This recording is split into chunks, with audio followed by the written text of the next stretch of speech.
सही सोच। आप दूसरों को पूरी तरह कैसे जांच सकते हैं जब तक कि खुद को जांचने की आप में सलाहियत ना हो। आप किसी दूसरे को धोखा दे रहे हैं या खुद को, जवाब जरा सोच कर दीजिएगा।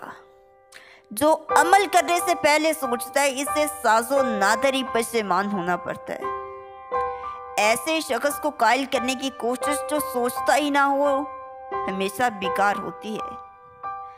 अपनी मुश्किल से निकलने की ख्वाहिश करने की निस्बत इससे निकलने की तदबीर सोचना इसे आसानी की तरफ ले जाती है।